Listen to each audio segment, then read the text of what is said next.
If your emotions are still determining how you respond, you do not truly have as much control over your life as you believe. An insult can make you lose your composure.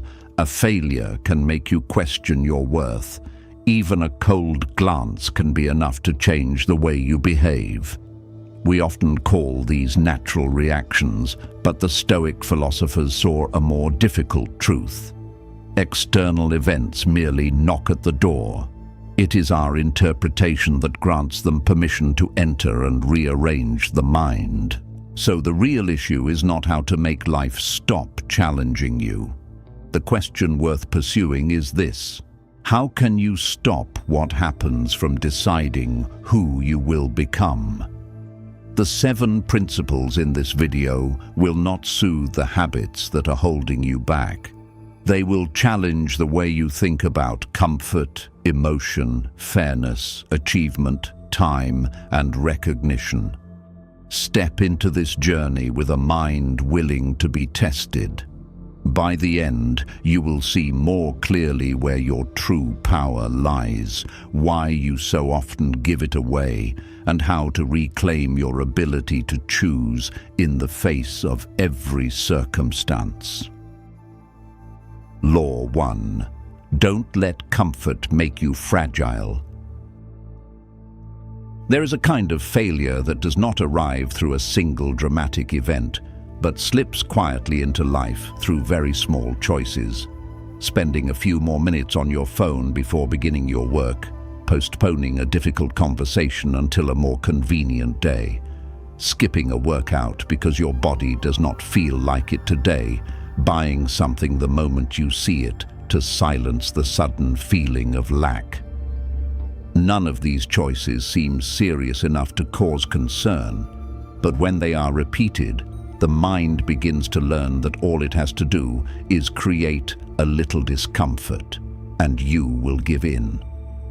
Eventually, you stop deciding based on what needs to be done and begin deciding based on what will make you feel most comfortable in the next few minutes. Have you ever noticed something that was never especially difficult become frightening simply because you avoided it for too long? Comfort is not inherently bad, nor did the Stoics regard pleasure or convenience as enemies. The problem begins only when favorable conditions become a requirement for you to act, focus, or keep your word to yourself. Then you need a quiet room before you can work, a good mood before you can begin, and a guarantee that you will not be rejected before you can speak honestly. You may believe you are protecting your peace, but in reality, you are narrowing the boundaries of your freedom. A person who can move forward only when everything feels right is not truly strong. They are simply standing on ground that has never been shaken. Seneca once advised a friend to spend several days living on simple food and wearing plain clothes, then ask himself whether this was truly what he had once feared. He wrote, "Set aside a certain number of days, during which you shall be content with the scantiest and cheapest fare." He was not glorifying deprivation, nor was he suggesting that hardship should become an achievement. He simply wanted to strip away a common illusion. We often need far less than the mind insists is indispensable. Consider someone who has spent months unable to refuse the work others keep placing on them. Each time they are asked, they say yes to avoid a minute of discomfort, then carry their resentment home, swallow it again, and promise themselves they will be clearer next time. But the next time resembles the last, because the mind has learned that a tense moment in conversation feels more threatening than many hours of bitterness afterward. The cost of avoiding a small pain rarely appears at once. It accumulates into a job that exhausts you, a relationship without boundaries, or a version of yourself you find increasingly difficult to respect. In your own life, What is taking too much from you, simply because you have been unwilling to endure a necessary moment of discomfort? Modern psychology explains that the brain naturally seeks to conserve energy and pursue immediate rewards, which is why it often exaggerates difficulty before action begins. A conversation is imagined as a conflict. A workout feels like a burden. 10 minutes without a phone seems strangely empty, and a rejection is easily mistaken for proof that you are not worthy. When you keep avoiding discomfort, it does not diminish. It grows, like a door left unopened for too long. Rust gathers on the hinges, making it harder to push, even though what lies beyond is nowhere near as dangerous as you imagined. Each time you step through with awareness, the mind receives new evidence that a feeling is only a signal, not a command. Zeno of Citium came to understand this in a way harsher than most of us ever will. Before becoming the founder of Stoicism, he was a merchant, and according to the story passed down through history, a shipwreck destroyed the goods he was transporting, forcing him to remain in Athens, where he eventually encountered philosophy. What matters is not the idea that loss automatically turns a person wise, because many people emerge from hardship with nothing but bitterness. What matters is that Zeno did not allow the sinking ship to take his identity down with it. His possessions were gone, but his ability to choose how he would continue living remained. Sometimes an event merely reveals that we have built our entire sense of security upon something that can disappear in a single afternoon. Training, therefore, does not need to begin with anything dramatic. You can complete the important task before seeking entertainment, turn off your phone for a set period, have the conversation you have been postponing, or resist the immediate urge to satisfy a desire that has just appeared. After each of these moments, what deserves recognition is not how well you endured suffering, but a quieter truth. Discomfort arose, yet it did not make the decision for you. If you were to choose just one small action today to reclaim your power of choice, where would you begin? Comfort should be a place you return to for renewal, not a cage that makes you fear every collision with life. Because the moment you step beyond what has become too familiar, your emotions will begin to speak, and the next principle will determine whether they are merely heard or allowed to remain at the wheel. Law 2. Feel your emotions, but don't obey them. The Stoics did not believe that freedom begins when you no longer feel anger, fear, or pain, because those first reactions often arise before reason has time to enter the room. Freedom begins a little later, in the moment you recognize that emotion may be speaking loudly, but it still has no right to decide your next sentence, your next email, or your next action. Epictetus captured this idea in a well-known observation. It's not what happens to you, but how you react to it that matters. This does not deny what happened, nor does it place the entire burden of responsibility on the person who was hurt. It simply reminds us that after the initial impact, there is still a part of you that no one has taken possession of. The ability to examine what you are thinking before turning it into a reaction. I have seen many people remain wounded, not because of what was said, but because of the meaning their minds assigned to it for hours afterward. A piece of feedback at work quickly becomes, "They look down on me." A delayed reply to a message becomes, "This relationship no longer matters." A small mistake is used as evidence that one always fails. Emotions tend to speak in absolutes because they want you to react quickly, But the truth rarely fits neatly inside words like always, no one, or everything is ruined. Are you responding to what actually happened, or to the story your mind constructed in the first few seconds? Ethan Miller, a payroll analyst in Austin, once failed to recognize that distance. During an early quarter meeting, his manager interrupted his presentation and said the figures were not clear enough to use. To an outsider, it might have sounded like nothing more than a clumsy remark. To Ethan, who was especially sensitive to feeling belittled in front of senior colleagues, it immediately became a public humiliation. He shut his laptop forcefully, left the meeting with his heart racing, and sent an angry email shortly afterward. A few hours later, once the intensity had subsided, Ethan reopened the document and discovered that the data table was indeed missing an important explanation.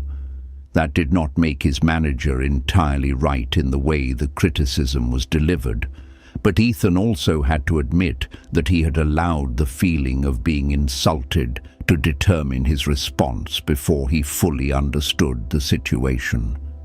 What made the experience memorable was not the angry email itself, but the way Ethan later described the moment. He said it felt as though he had handed the steering wheel to someone who knew only how to press the accelerator.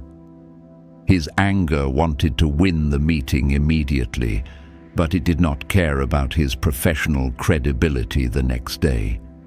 His shame wanted him to attack so he could escape the feeling of inferiority, but it never asked whether that attack would solve the problem or merely create another one.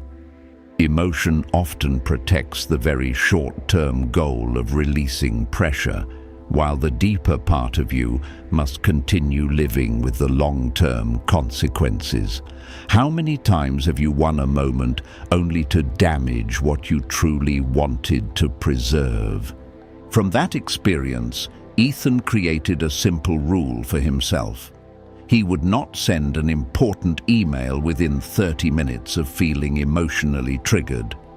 During that pause, he wrote down 3 things: what had actually been said, what meaning he had added on his own, and what response would preserve both his self-respect and his long-term objective. This pause did not make him weaker or more submissive. On the contrary, he began responding with greater clarity.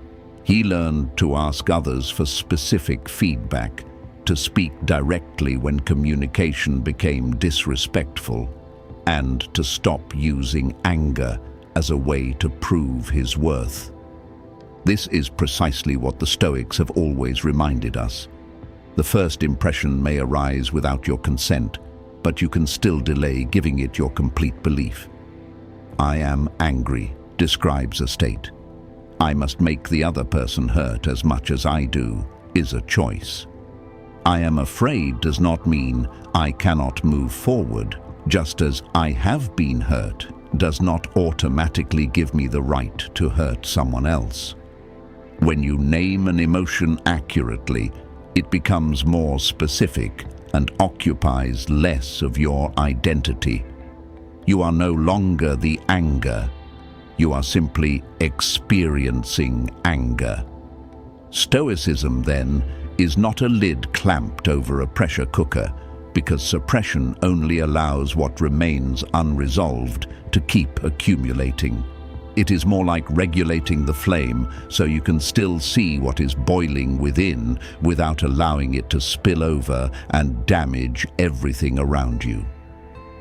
When you are triggered, you can first bring the body to a halt, breathe until the intensity begins to fall, name the emotion, separate the event from your interpretation, and then ask yourself, am I trying to release what I feel, or am I genuinely trying to solve the problem? The answer is often enough to return the steering wheel to the more conscious part of you. Other people are still responsible for how they treat you. Mastering your response does not mean excusing injustice. It means refusing to give someone even more power to decide who you will become after what they have done. And if conversations like this help you see more clearly the freedom that still belongs to you, subscribe to the channel as we continue through these 7 Stoic principles. Because once anger has quieted, a deeper belief often reveals itself. Life should have treated me fairly. That belief will lead us to the next principle. Law 3. Life isn't fair, but you must remain just. The misunderstanding that causes the deepest and most lasting pain is not the belief that life will always be easy, but the belief that if you live well enough, work hard enough, and treat others with kindness, life is somehow obligated to reward you in equal measure. So when you work diligently and are still overlooked, love sincerely and are still left behind, keep your word yet suffer the consequences of someone else's irresponsibility, the pain is not only in what you lost, it also lies in the feeling that you did the right thing and were still treated wrongly. I understand why that is so difficult to accept, because it does not merely disappoint you in a person or an event, it can make you question the value of living with integrity at all. Have you ever wondered, if good people can still be wronged, then what is the point of being good? The Stoics did not answer that question by romanticizing injustice, nor did they tell you to remain silent and call everything a lesson. They simply returned to the foundation of the issue. Your character should not depend on how life chooses to reward it. Marcus Aurelius wrote, "The best revenge is not to be like your enemy." This is not a call to passive endurance. It is a reminder that when you are treated badly, you still retain one vital choice: not to let another person's behavior rewrite the standards by which you live. In the Stoic sense, justice is not a virtue reserved for a fair world. It is how you keep yourself from being dragged downward by a world that is sometimes deeply unfair. Most of us carry an unspoken contract with life without realizing it. If I work hard, I must succeed. If I love sincerely, the other person must stay. If I am right, others must acknowledge it. If I harm no one, I should never be harmed. But life never signed that contract. When the opposite happens, the mind can become trapped in the question, "Why me?" and turn a single event into proof that all effort is meaningless. "I did not get the promotion" is an event. "No one sees my value and trying is pointless" is the story the mind adds afterward.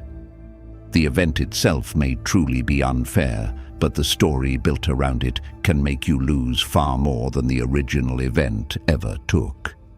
Few people illustrate this paradox more clearly than Ludwig van Beethoven. Just as his career was rising, his hearing began to deteriorate, a nearly cruel fate for someone whose life depended on sound. He faced isolation, the humiliation of being unable to hear others clearly, and the possibility of losing the very identity around which he had built his life. No explanation could make such a condition seem reasonable or just. Yet Beethoven did not wait for life to correct its mistake before continuing to compose. He changed the way he worked, relying on musical structure, auditory memory, and the physical sensation of vibration to keep creating great works.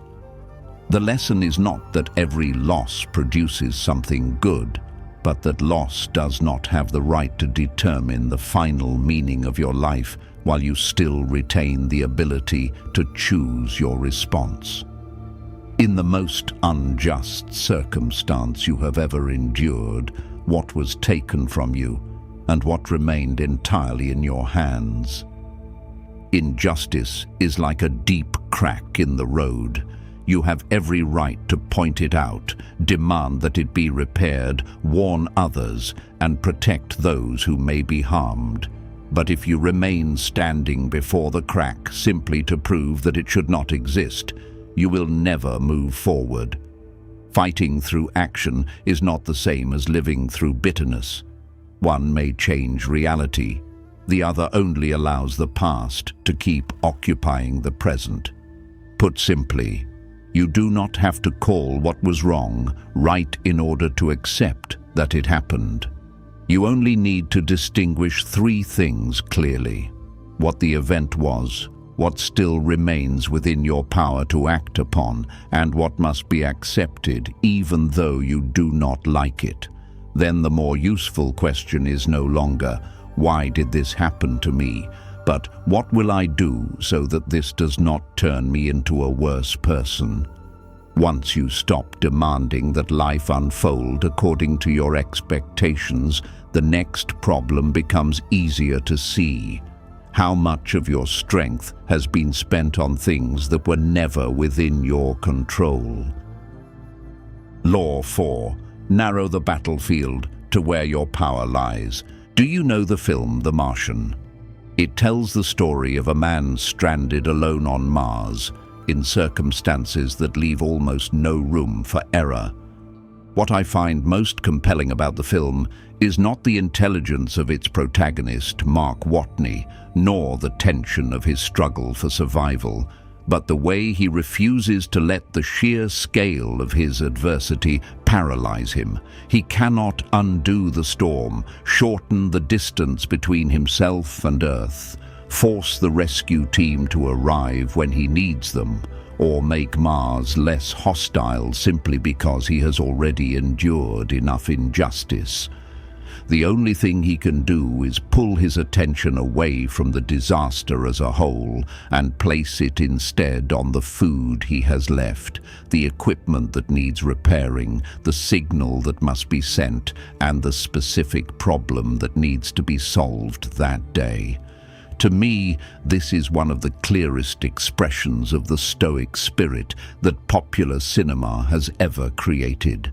When the world becomes too vast to control, you do not need to conquer the entire world. You only need to return to the part of the work that is still in your hands. Much of our anxiety begins when we make the battlefield too large. You think about how others judge you, worry that a relationship may change, fear that your career is moving in the wrong direction. Imagine dozens of possible disasters and then tell yourself you are simply being responsible. But responsibility always leads to a specific action, while anxiety often keeps you circling the same problem without moving a single step forward. Is there something occupying a great deal of your mind, even though you know that more thinking will not change someone else's opinion, rewrite the past, or make the future more certain? It took me a long time to understand that sometimes we are not exhausted because life asks too much of us, but because we keep trying to carry what was never ours to hold. Epictetus once wrote, "Some things are up to us, and some things are not up to us." The statement sounds simple, but when interpreted too rigidly, it can make Stoicism look like resignation. In reality, there are three distinct areas we need to recognize. The first contains what is directly within your control, your choices, your effort, your preparation, and your conduct. The second includes what you can influence but never guarantee, such as your health, your career, and your relationships. The final area contains what lies beyond your authority, the past, the weather, luck, and the ultimate choices of other people. Maturity does not mean neglecting the last two areas. It means doing everything you reasonably can to influence them, then releasing the demand that the outcome obey your wishes. The uncomfortable truth is that the mind often prefers to cling to what it cannot control, because there you are not yet required to take responsibility. Complaining about the market is easier than learning a new skill. Guessing what others think is easier than asking them directly. Worrying about failure is easier than beginning the work. Reliving an old mistake can sometimes feel easier than changing today's habits. In those moments, anxiety is like standing before a control panel with dozens of buttons when only a few of them still function. The more you press the useless ones, the more it feels as though you are doing something, even though the system remains unchanged. If you had to turn your greatest current worry into a verb, what concrete action would it become? Financial anxiety can become reviewing your spending, developing a new skill, or building an emergency fund. Worry about work can become finishing the hardest task, updating your resume, or clearly expressing what you need. Concern about a relationship can become an honest conversation, but it can never become the power to force someone to stay. When no action remains available, what is left does not need more thought. It needs to be set down. Narrowing the battlefield is not surrender. The person who surrenders lets go of the wheel. The Stoic simply stops shouting into the wind so they can remain clear enough to hold their course. And once your energy is placed where it belongs, the next challenge appears. You can do everything right and still fail to receive the result you hoped for. That is why self-mastery becomes truly steady only when you learn to govern the process before demanding the outcome. Law 5. Master the process, not the outcome. The Stoics never told people to live without goals. What they warned against was the moment we place our entire sense of worth in an outcome that still depends on timing, circumstance, and the choices of others. They often carried a clear-minded reservation within themselves. I will pursue this with everything I have, if circumstances allow, but I will not surrender my dignity to the final result. Marcus Aurelius once wrote, "The impediment to action advances action. What stands in the way becomes the way." This doesn't mean that every obstacle is good. It means that even when the goal is blocked, the way you respond can still become the most transformative part of the journey. I once believed that the more intensely someone focused on results, the more motivated they would become. In reality, the opposite is often true. When all you can see is the number on the scale, the money in your account, your follower count, or the position you hope to reach, every day without visible progress begins to feel like failure. You start doubting yourself before your abilities have had time to develop. Then you either never begin because you fear you are not good enough, or you begin with great intensity but quit too soon because the reward has not yet appeared. Is there a goal you once abandoned not because it had lost its importance, but because you grew exhausted from seeing no results?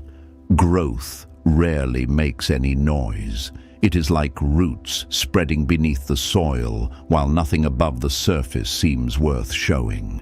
The impatient person keeps digging up the seed to check on it, and in doing so, destroys the very thing that needed time. This happens when you change your training method after only a few days, abandon a project because it has not received attention, or judge a relationship solely by the other person's immediate reaction. When your identity is bound to results, failure becomes a crisis of self. But when your worth is grounded in how you work, failure becomes information you can use to adjust. That spirit can be seen clearly in the life of Marcus Aurelius during a time when the empire was facing war, plague, and financial strain. He ordered many valuable possessions from the imperial palace to be auctioned in order to raise additional resources rather than placing the entire burden on the people.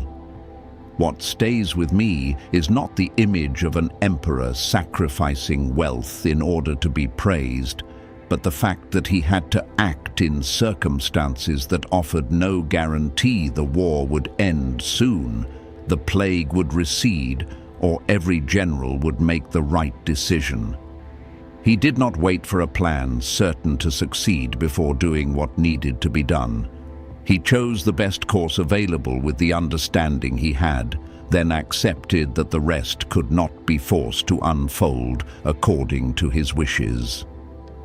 If you found yourself in circumstances as uncertain as those Marcus Aurelius faced, would you continue doing your part well, or would you wait until the outcome was guaranteed before beginning? Comment, action, or certainty to see your answer more clearly. But do not misunderstand me. Goals still matter because they give you direction, yet attachment turns the goal into a condition you believe must be met before you are allowed to feel at peace.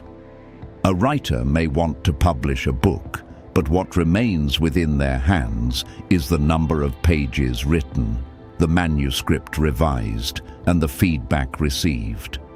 Someone who trains may want their body to change, but what they can preserve is discipline, nutrition, and the way they care for their health. A person building a career may hope for a higher position, but the most reliable things remain their ability, reputation, and the quality of the work they do today. So for every goal, you can divide it into two parts: the outcome you hope for and the standard of action you can uphold each day. This distinction keeps you from using a result that has not yet arrived to judge the entire journey already underway. Then, instead of asking whether you succeeded today, ask whether you worked honestly, followed the process, and learned something. One difficult day does not have the right to invalidate the whole journey.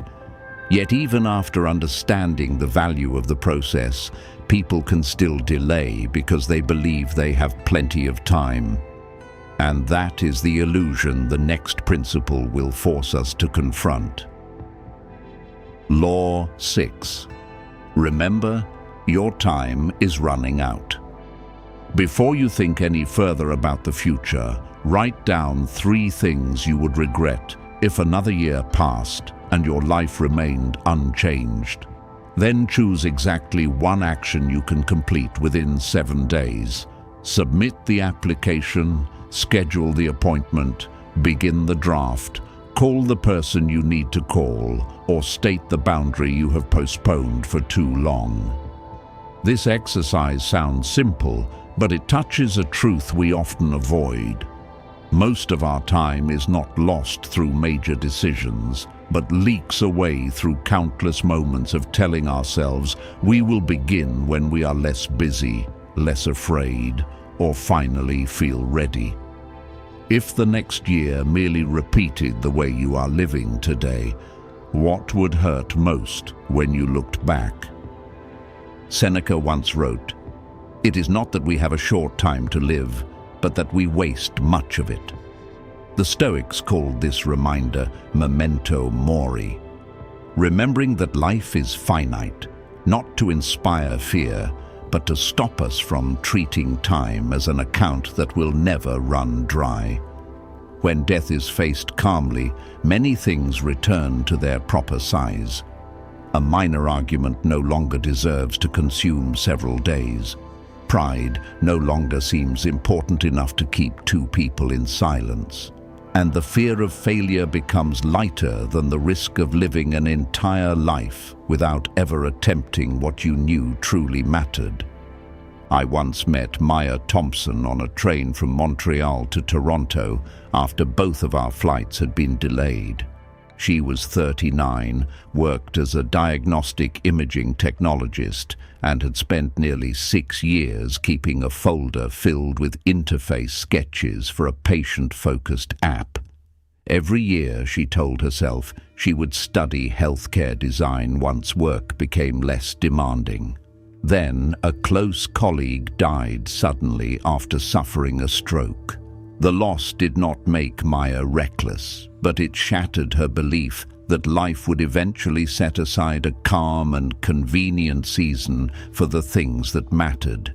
She did not impulsively quit her job. She enrolled in an evening course, devoted 3 nights a week to building her portfolio, and reduced the social commitments that had consumed too much time without offering much meaning in return. What changed her life was not a dramatic decision, but the act of turning someday into an actual date on the calendar. The mind often promises that your future self will be more disciplined, less afraid, and have more time. But that future self can only be built through the choices you make now. When today is repeatedly used for avoidance, tomorrow often becomes the same life with another layer of regret. Time is like a clock with no face. You know it is running, but you do not know how many hours remain. That uncertainty is not a reason to panic. It is a reason to live more deliberately. Are you postponing because you lack a plan, or because you are not yet willing to face what you truly fear? To live with urgency in the Stoic sense does not mean chasing every experience before it is too late. It means no longer using what is unimportant to obscure what is meaningful. When you remember that time is being spent, the question is no longer how much of it you have left, but whether the life that remains is being used where it belongs. And this is where the final principle emerges, because finite time is easily sold too cheaply when you still need the crowd to confirm who you are. Law 7. Live without seeking approval. To live with urgency in the Stoic sense does not mean chasing every experience before it is too late. It means no longer allowing the unimportant to obscure what truly matters. When you remember that time is always being spent, the question is no longer how much of it remains, but whether the life still ahead of you is being used where it belongs. And this is where the final principle emerges, because finite time is easily sold too cheaply when you still need the crowd to confirm who you are. Dependence on approval rarely begins with anything dramatic. It appears when you soften an opinion simply to make a conversation less uncomfortable, laugh along with a remark you believe is wrong, remain silent about something that troubles your conscience, or stay in a job only because you fear others will see leaving as failure. I do not believe the need for acceptance is shameful, because human beings naturally long to belong. But after enough experience, I have come to see that belonging becomes too expensive when the price is becoming increasingly unfamiliar to yourself. Have you ever left a gathering feeling exhausted, not because you spoke too much, but because you had to play a role for too long? The Stoics placed virtue above reputation because they understood that reputation exists in the minds of others, while character is formed through the choices you must live with yourself. Marcus Aurelius wrote, "Waste no more time arguing what a good man should be. Be one." He was not describing a flawless ideal, but the alignment between what we believe, what we say, and what we do. Wisdom helps you recognize what is right. Courage keeps you from avoiding it. Justice prevents you from harming others for personal gain. temperance stops the desire for praise from distorting your decisions. The story of Rosa Parks carries such weight precisely because she did not act with the certainty that history would take her side. When she refused to give up her seat on the bus, she understood the risk of arrest, the possibility of losing her job, and the hostility she might face from society.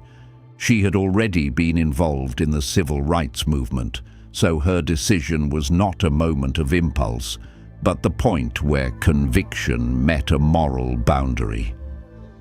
She had no guarantee that the public would support her, but she knew that when people continue accepting certain wrongs merely to preserve their comfort, they gradually lose the ability to respect themselves. If no one praised you and no one ever knew, would you still stand by the decision you believe is right? That is the difference between a compass and applause. Applause can change direction overnight, while a compass makes no sound and still points the way. Those who live by public approval must constantly check whether they are still admired. Those who live by principle can still listen to feedback, admit mistakes, and change, but they do not hand their entire conscience over to external reactions. In the most difficult choice before you now, are you protecting a genuine value or merely protecting the image others are accustomed to seeing? You can begin with something small. Write down 3 qualities you want to preserve, even when no one is watching. Then connect each one to a specific action. Honesty may mean admitting a mistake before it is discovered. Courage may mean saying what needs to be said. Justice may mean refusing to join in the belittling of someone who is not present. Because when these 7 principles come together, the ultimate aim is not to become someone who no longer feels pain, but someone who does not lose themselves because of pain, failure, or the noise of the crowd.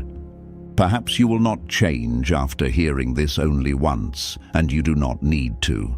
Real change often begins when an old belief is no longer accepted without question, when a familiar reaction is delayed by a few seconds, or when you choose to do what is right even before anyone else can see its value.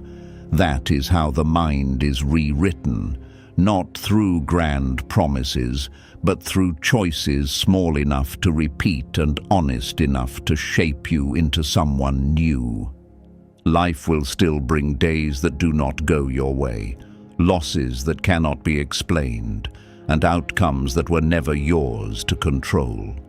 But each time you preserve your character in the midst of them, you are no longer living passively.